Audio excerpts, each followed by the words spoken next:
आज जब भी सागर जिले के इतिहास की बात होती है तो हर किसी की इच्छा होती है इसको और करीब से जानने की और समझने की।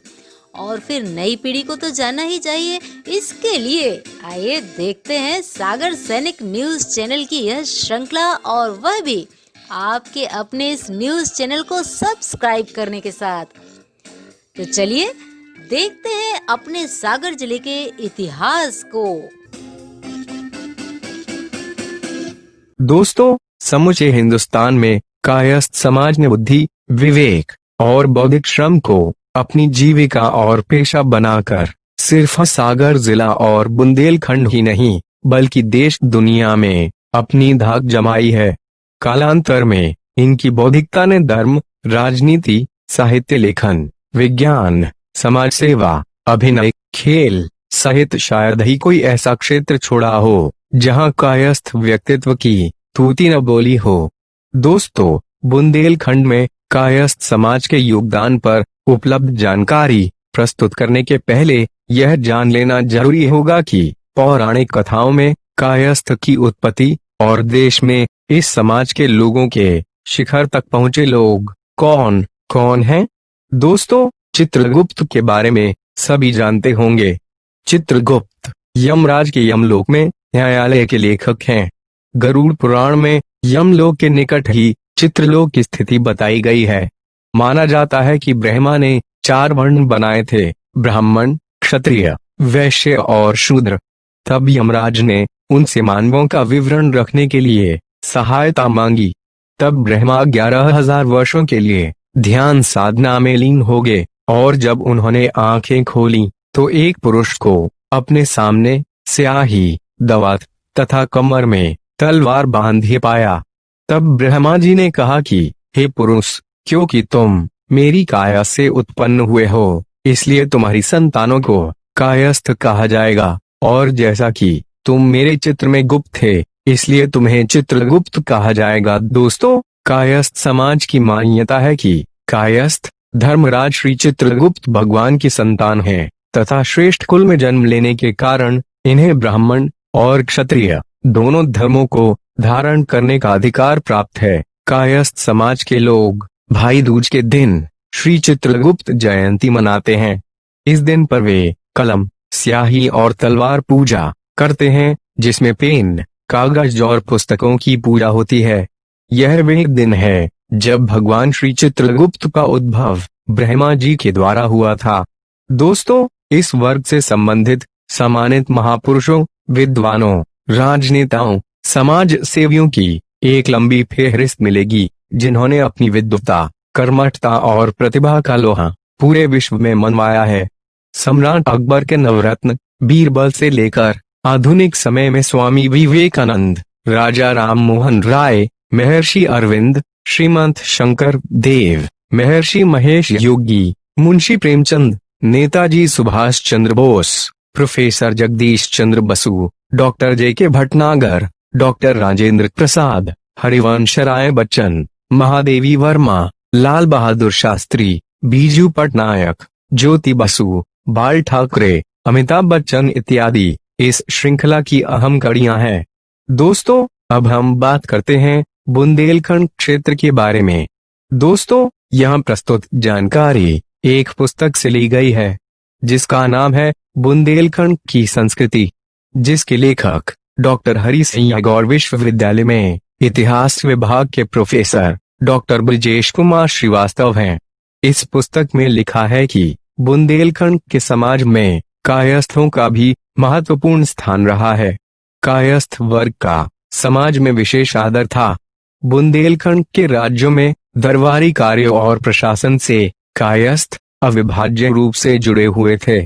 चंदेल काल में अनेक कायस्थ मंत्री और सेनापति हुए, जिनका उल्लेख शिलालेखों में भी मिलता है। कागज, कलम, दवात कायस्थों की आजीविका के साधन रहे हैं। वे वंशानुगत रूप से खास कलम, बुतायती, किताबी, कानूनगो, पटवारी, तहसीलदार, मुंशी आदि रहते थे। कायस्थ बुंदेली प्रशासन से घनिष्ठता से जुड़े थे। मुगल काल में हस्बुल हुक्म फरमानों के पठन पाठन तथा फारसी में लेखन के कारण कायस्थ हिंदी, संस्कृत के साथ साथ उर्दू और फारसी भाषा में भी निष्णात हो गए थे। बुंदेलखंड की प्राय सभी रियासतों में खबरें, समाचार, संस्मरणों को लिखने, दरख्वास्त लिखने, मालगुजारी के कागजात बनाने में कायस्थ सदैव व्यस्त रहते थे। कायस्थ लेखन का कार्य इतना अधिक करते थे कि कवि केशव को भी लिखना पड़ा कि कायस्थ लिखत अपार। सल्तनत और मुगल काल में जितनी तीव्रता से कायस्थों ने उर्दू फारसी सीखी, उतनी शीघ्रता से किसी अन्य जाति ने नहीं सीखी। केशव दास एक योग्यतम ब्राह्मण होने के साथ साथ दम्भी भी थे। उन जैसा दम्भी ब्राह्मण भी कायस्थों से बैर मोड़ लेने का साहस नहीं रखता था। उसने यद्दा कद्दा अपने रचना संसार में कायस्थों की प्रशंसा ही की है। उदाहरण के लिए केशव दास लिखते हैं, परम साधु कायस्थ जानिए, निर्लोभी साचो मानिए, जाने धर्मा धर्म विचार, जाने इंगित नृप त्योहार, शत्रु मित्र जाके समचित, सोचो कहे सुलेख मिट। बुंदेलखंड की माटी ने अनेक कायस्थ कवियों को जन्म दिया है। उदाहरण के लिए कवि अक्षर अनय संस्कृत के प्रकांड विद्वान होने के साथ उन्होंने वेदों पुराणों का गहन अध्ययन किया था। अक्षर अनय को बुंदेलखंड का कबीर कहा जाता है। उनका जन्म ओरछा के एक कायस्थ परिवार में हुआ था। अक्षर अनय का दृष्टिकोण उदार था। संप्रदायवाद से वे कोसों दूर थे। उनका दृष्टिकोण सभी धर्मों के प्रति सहिष्णु था। उन्होंने लिखा है, एक एक साख धर्म भारत में सभी की, एक ठहराई नहीं संभ्रम को दाम है। अक्षर अनय जामे सभी की साख मिलाए सो मत बतावे ताही गुरु को प्रणाम है। केशव के समकालीन कवि बलभद्र भी कायस्थ थे। ओरछा नरेश उदोत सिंह ने धनराम कायस्थ, रघुराम कायस्थ आदि कवियों को राजाश्रय दिया था। दतिया के कवि खंडन कायस्थ का सुदामा चरित्र प्रसिद्ध ग्रंथ था। समथर राजा हिंदुपति के समय के प्रख्यात कवि नवल सिंह कायस्थ थे। सागर के करैया ग्राम के निवासी रामदयाल श्रीवास्तव भी एक सशक्त कवि थे। उन्होंने अनमेल विवाहों और कलयुग की नारियों पर महत्वपूर्ण व्यंग्यात्मक कविताएं लिखी हैं।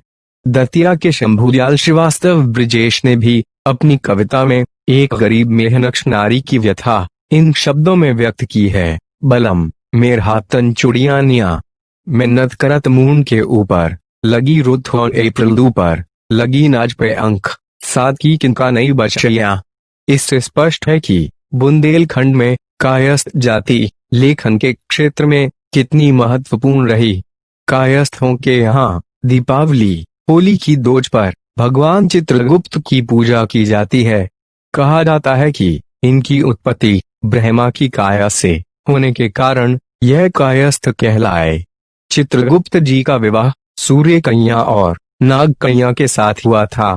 सूर्य कन्या के 4 और नाग कन्या के 8 पुत्र उत्पन्न हुए। यही 12 कायस्थों की उपजातियां हैं। बुंदेलखंड में श्रीवास्तव, खरे और सक्सेना आदि गोत्रों के कायस्थों की बहुलता है। इस प्रकार कायस्थ जाति बुंदेलखंड की समाज व्यवस्था का एक महत्वपूर्ण और अविभाज्य अंग रही है। दोस्तों, प्रोफेसर ब्रजेश कुमार श्रीवास्तव के इस ग्रंथ के अलावा इंटरनेट से ली गई जानकारी इस प्रकार है कि वर्तमान में कायस्थ मुख्य रूप से श्रीवास्तव, सिन्हा, वर्मा, चित्रवंशी, सक्सेना, अंबष्ट, निगम, माथुर, भटनागर, लाभ, लाल, बसु, शास्त्री, कुलश्रेष्ठ, अस्थाना, बिसारिया, कर्ण, खरे, सुजध्वज, विश्वास, सरकार, बसु, परदेशी, बोस, दत्त, चक्रवर्ती, श्रेष्ठ, प्रभु, ठाकरे, आडवाणी, नाग, गुप्त, रक्षित, सेन, बख्शी, मुंशी, दत्ता, देशमुख, बच्चन, पटनायक, नायडू, सोम, पाल, राव, रेड्डी, दास, मोहंती, देशपांडे, कश्यप, देवगन, अंबानी, राय, वाल्मीकि आदि उपनामों से जाने जाते हैं। वर्तमान में कायस्थ राजनीति और कला के साथ विभिन्न व्यावसायिक क्षेत्रों में सफलतापूर्वक विद्यमान हैं।